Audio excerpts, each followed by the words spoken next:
Anxiety tuh merasa takut padahal gak bahaya ya. Aku sering takut karena mimpi, takut sunyi, takut malam, takut tidur, kepikiran penyakit berat, takut di jalan raya, selalu mengaitkan segala sesuatu dengan pertanda buruk. Bahkan aku pernah makan makanan yang dikasih tetanggaku aja aku mikir yang enggak, cemas, kepikiran sampai takut tidur, padahal seterusnya gak ada apa-apa.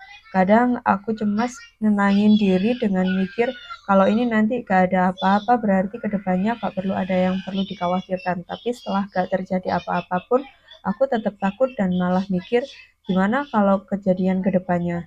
Biasanya kalau cemas banget dadaku kerasa tertekan sama mual dan di saat itu aku langsung mikir ada penyakit berbahaya padahal itu karena pikiran sendiri.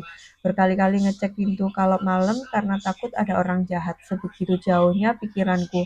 Kalau malam-malam dengar suara orang dari luar atau dengar suara berisik kayak barang-barang jatuh gitu, aku bukan takut sama hantu, tapi takut ada orang jahat. Pernah sampai gak berani tidur karena waspada ngerasa ada orang jahat padahal gak ada apa-apa. Apalagi kalau dengar berita buruk malah makin takut ketimpa juga. Nauzubillah. Dulu aku pernah ngalamin ini selama 6 bulan dan perlahan sembuh sendiri tanpa konsul, tapi memang masih suka muncul, tapi jarang sekali. Dan sekarang datang lagi dan udah sebulan lebih. Aku gak pernah berani cerita ke orang karena takut dikira aku aneh atau malah memperburuk pikiranku karena gak semua orang paham. Aku jadi sering menghayal tentang kehidupan impianku yang jauh lebih baik.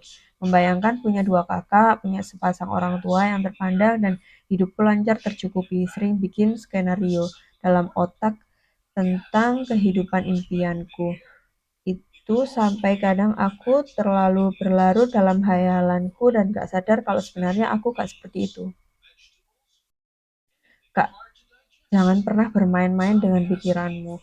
Yang paling berbahaya adalah bermain-main dengan pikiranmu sendiri. Oke, stop cemas, stop takut yang berlebihan. Takut boleh, waspada boleh, tapi jangan pernah berlebihan. Oke?